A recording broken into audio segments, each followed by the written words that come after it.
Hola, ¿qué tal? Este es su programa Monseñor Romero y la misión del Evangelio. Estamos en el viernes 25 de agosto, fiesta de San Luis, Rey de Francia.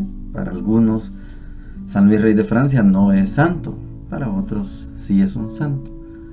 En todo caso, un saludo a todos los pueblos que se llaman San Luis, como San Luis Poctum, como también Salcajá, en Guatemala, que celebran a San Luis. Y por aquí tenemos muchos lugares que llevan ese nombre. Hoy es la penúltima sección de la homilía de Monseñor Romero del 16 de marzo de 1980. Solo nos queda mañana para terminar la homilía del 16 de marzo de 1980. ¿Cuál es el contenido de este segmento? Hay una amenaza de una guerra civil. Hay acciones muy cercanas. Mañana, dice Monseñor, mañana está anunciado un paro general, una huelga general. Hay gente que está alimentando esa idea de la guerra civil.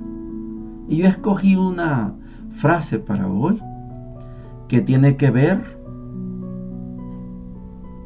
con cuál es el papel de la Iglesia. ¿Para qué sirve Monseñor Romero en esta coyuntura? ¿Para qué sirve la Iglesia?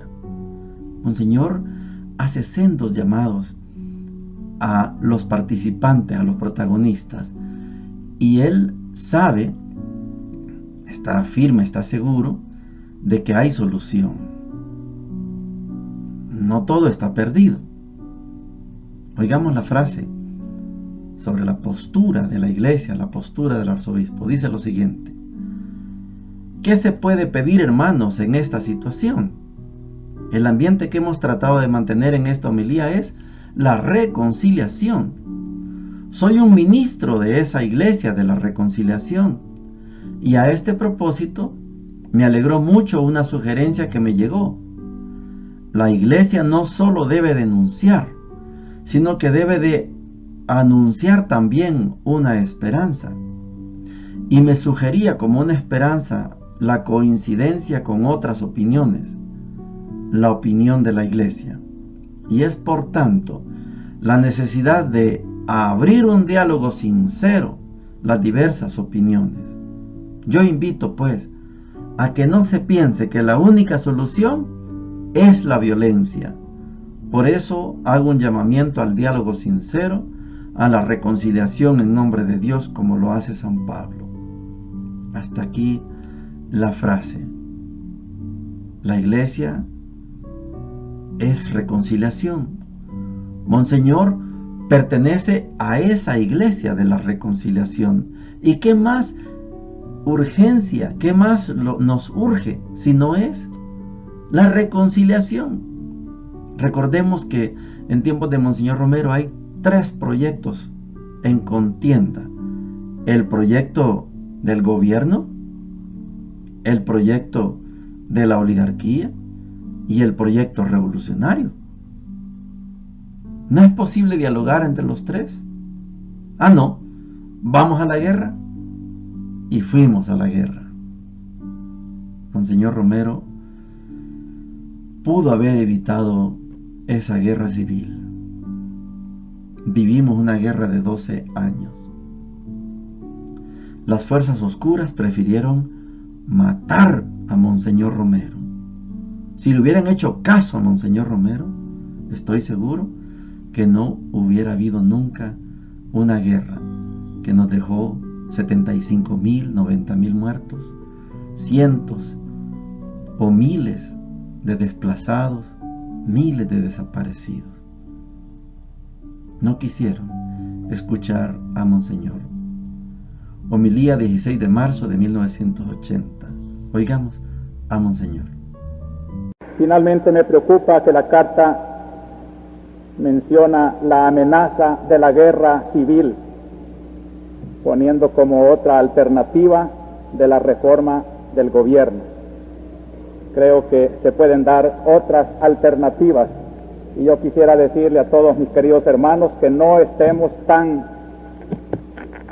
impresionados por una próxima guerra civil. Hay tendencias a mantener esa psicosis y esta carta contribuye un poco a eso, pero creo que hay salidas todavía racionales que sinceramente tenemos que buscar.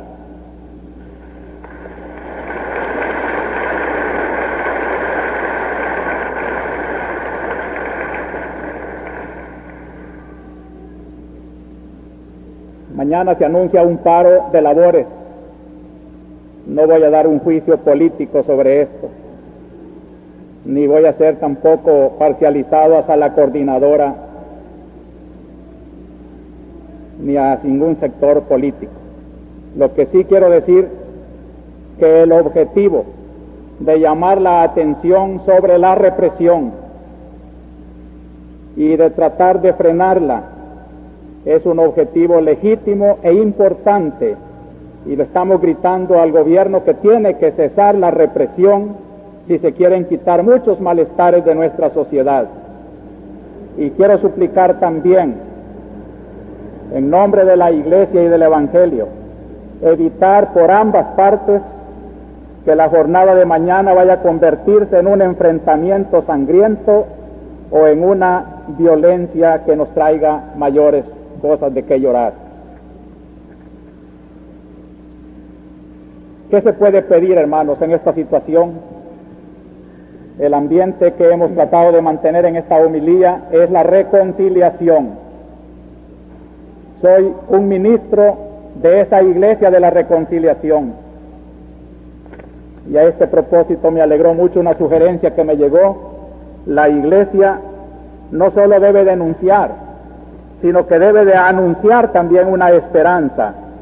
Y me sugería como una esperanza la coincidencia con otras opiniones, la opinión de la Iglesia. Y es por tanto la necesidad de abrir a un diálogo sincero las diversas opiniones. Yo invito pues que no se piense que la única solución es la violencia. Por eso hago un llamamiento al diálogo sincero, a la reconciliación en nombre de Dios, como lo hace San Pablo. Llamo a la oligarquía a colaborar con el proceso del pueblo. Son principales protagonistas en esta hora de cambio, y de ustedes depende en gran parte el cese de la violencia. La reconciliación, hemos dicho que tiene una gran relación con la tierra, y si se dan cuenta que están poseyendo la tierra que es de todos los salvadoreños, reconcíliense con Dios y con los hombres, cediendo con gusto lo que vendrá para paz del pueblo y paz de sus propias conciencias.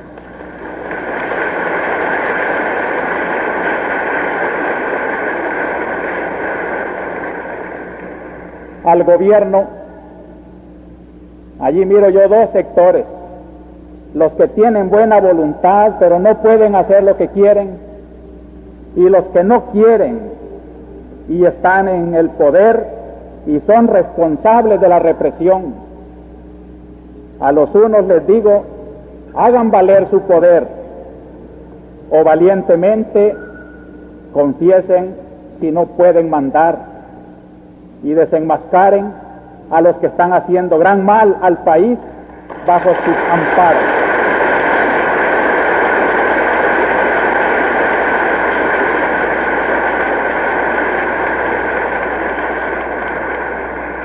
Y a los que están en el poder y no quieren cooperar con la reforma, sino que están siendo estorbos por la represión que fomentan, les diré, no estorben. En una hora tan histórica de la patria, están haciendo un papel tristísimo de traición, y es necesario que en nombre de la nobleza y del amor al pueblo sepan mejor dejar las manos libres de aquellos que quieren manejar con limpieza los destinos de nuestro pueblo.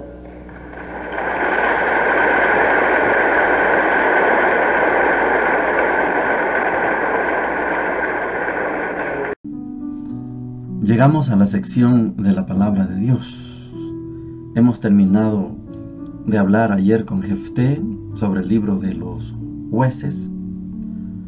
Hoy vamos a ver las consecuencias de esos jueces, de ese sistema político llamado jueces, las tribus gobernadas por personas que eran escogidas por Dios, pero el pueblo era duro de cabeza y de corazón, y hoy estamos viendo unas consecuencias. Saltamos del libro de los jueces al libro de Ruth. Ruth es una moabita, es una extranjera que tiene un papel protagónico, ya lo veremos. Es una historia de una de las mujeres valientes que aparecen en la historia, aparecen en la genealogía.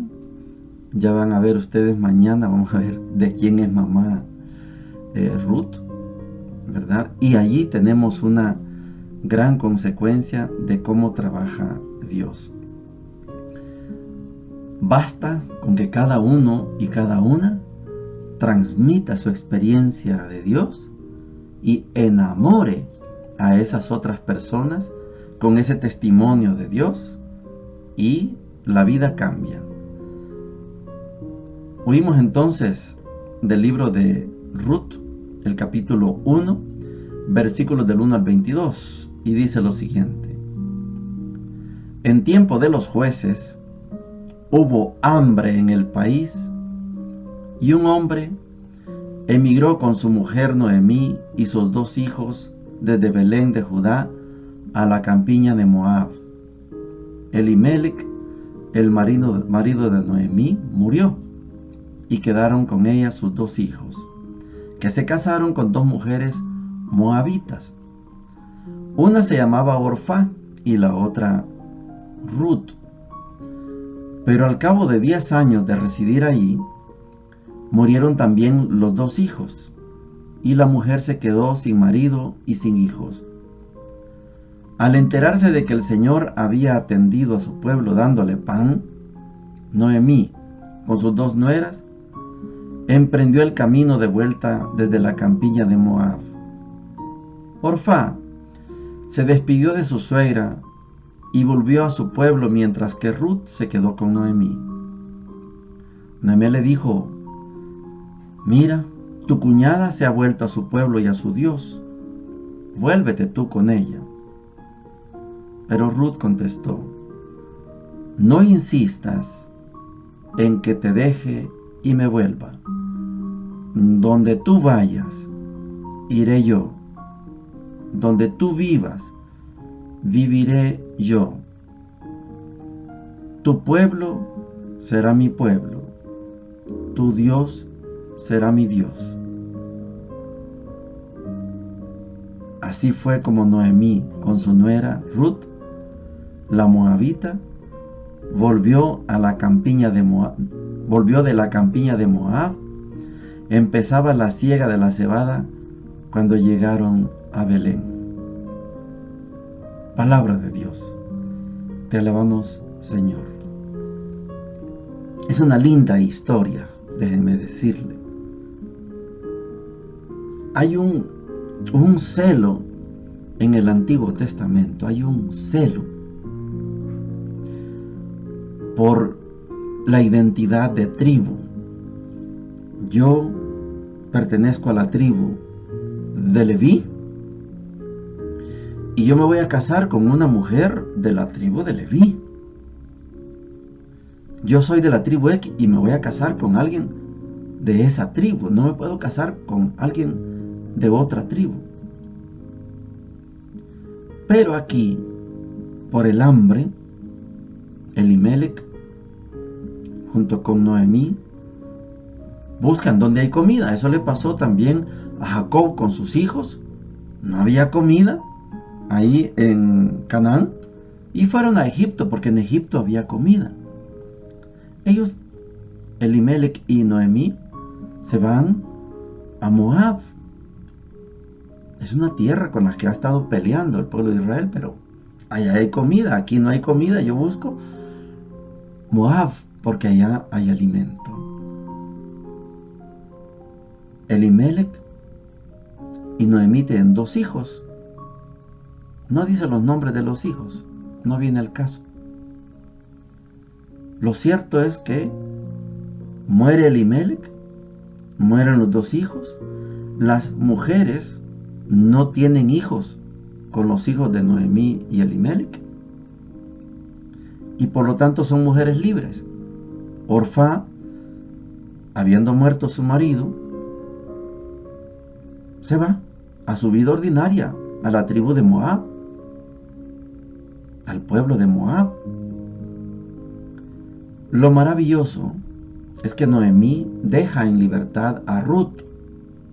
Ruth no acepta esa libertad, renuncia a esa libertad. Aquí se intuye que Noemí contagió a Ruth de la experiencia que ella tiene de su Dios. La evangelizó, hablando anacrónicamente, en aquel tiempo no había evangelio, pero la evangelizó, la educó, la formó con la espiritualidad del Dios de Israel. Ruth se enamora del pueblo de Israel y del Dios de Israel. No insistas. No voy a abandonarte. Voy a acompañarte. Donde tú vayas, iré yo. Donde tú vivas, viviré yo. Tu pueblo será mi pueblo, y tu Dios será mi Dios. ¿Es extranjera? Sí. Pero se está haciendo israelita, judía. Ruth ha dado un paso que otros no dieron. Ruth se convierte en una mujer ejemplo en todo el Antiguo Testamento. Más adelante vendrá Esther, también una mujer firme, templada, como decimos, enérgica, guerrera, Esther. Pero Ruth tiene una gran importancia. Mañana vamos a ver por qué es importante esta muchacha Ruth y con quién va a empalmar ella, que es moabita, que es extranjera. Vamos a ver cómo empalma con los personajes históricos. El Evangelio de hoy nos lleva al capítulo 22, versículos 34 al 40. Vamos a finalizar con esto el capítulo 22 de Mateo. Mateo 22, 34 al 40 dice lo siguiente: En aquel tiempo, los fariseos, al oír que Jesús había hecho callar a los saduceos, formaron un grupo, y uno de ellos, que era experto en la ley, le preguntó para ponerlo a prueba: Maestro, ¿cuál es el mandamiento principal de la ley? Él le dijo: Amarás al Señor tu Dios con todo tu corazón, con toda tu alma, con todo tu ser. Este mandamiento es el principal y primero.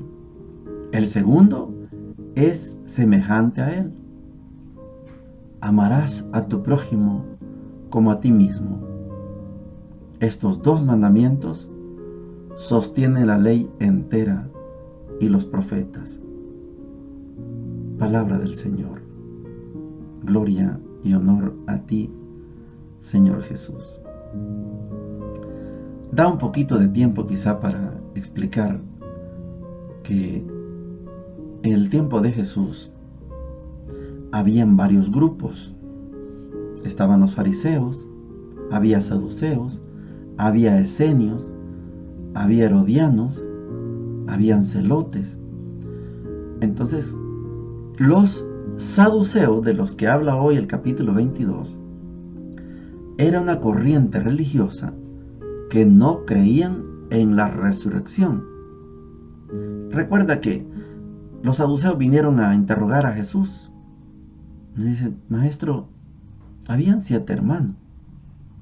El primero se casó con una muchacha, se murió, y como no dejó hijos, tuvo que casarse el segundo, y tampoco dejó hijos, y el tercero, el cuarto, hasta el séptimo, y nadie dejó hijos.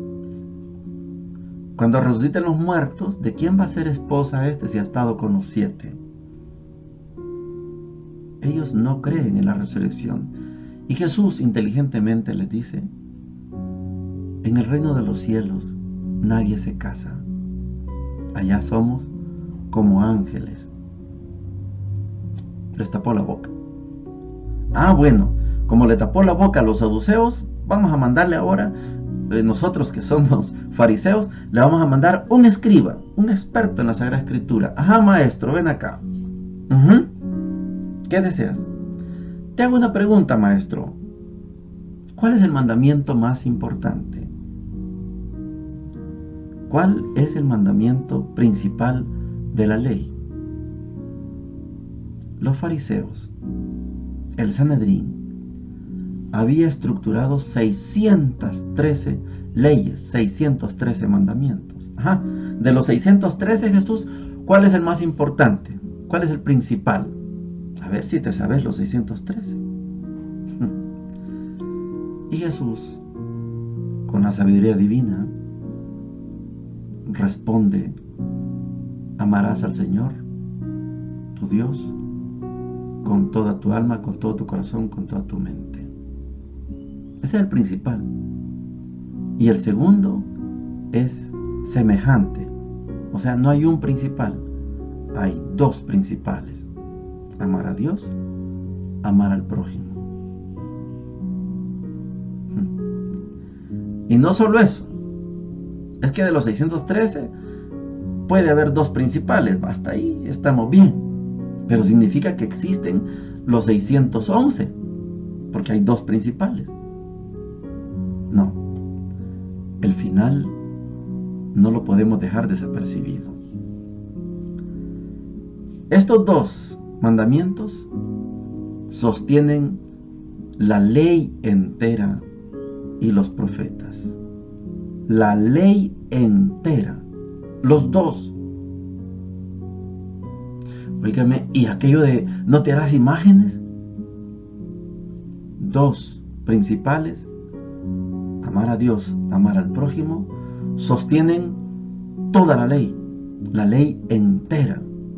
Y los profetas, y lo que dijeron los profetas, esto es lo más importante: amar a Dios, amar al prójimo. Los interrogantes que le hacen a Jesús cuando son para ponerlo a prueba, como decimos vulgarmente, cuando no logran su objetivo, les sale el tiro por la culata. O sea, cuando alguien dispara, dice, le sale el tiro por la culata. En vez de disparar para allá, dispara para acá. Estos fariseos, los saduceos ya están vencidos. Ahora vienen los fariseos llevándosela de campeones y quieren poner a prueba a Jesús. Pues ellos salen probados. Porque si en el templo se predicara amor a Dios y amor al prójimo, no harían cosas injustas. Ellos mismos no serían hipócritas. Ellos mismos no hubieran sido criticados y odiados por la gente. Mañana vamos a comenzar el capítulo 23 de Mateo. Es terrible el capítulo 23. Son los ayes. Lucas los pone en el capítulo 6. Pero aquí, cuando estudiamos mañana los ayes, hay de ustedes fariseos hipócritas, sepulcro blanqueado. Vamos a escuchar, desde mañana vamos a escuchar lo que Jesús tiene que decir de estos fariseos. Es una lástima que los fariseos no hayan comprendido que la ley y los profetas descansan en dos mandamientos: amar a Dios y amar al prójimo. Cuando estudiemos el Evangelio de Juan, Jesús no solo como ahora, de los 613 mandamientos que tenía la ley judía y tiene la ley judía todavía, de esos 613 hay dos que son los principales. Esto es en Mateo. si cuando llegamos a estudiar a Juan, ni son 613, ni hace falta estos dos. Basta con uno, según San Juan. Basta con uno. Ámense los unos a los otros. Y Dios, no es que al amarse ustedes, aman a Dios. Ámense, solo ámense. Pero como ese mandamiento no lo hemos estrenado, entonces hablamos mal de mi prójimo, de nuestro prójimo, nos comemos unos a otros, nos odiamos, nos matamos unos a otros. Si la ley de Jesús, según San Juan, es ámense, ustedes, ámense. Estamos en Mateo, y Mateo quiere que veamos en Jesús el nuevo Moisés. Entonces, de los 613, Jesús solo deja 2. Este es Mateo: amar a Dios, amar al prójimo. Sobre estos 2 descansa toda la ley y los profetas. No necesitamos más ley. No necesitamos los 10 mandamientos, ni los 13, ni los 14, ni los 40, ni los 613. 2. Suficiente. Este es lo maravilloso del Evangelio de Mateo. Bendiciones para todos y para todas.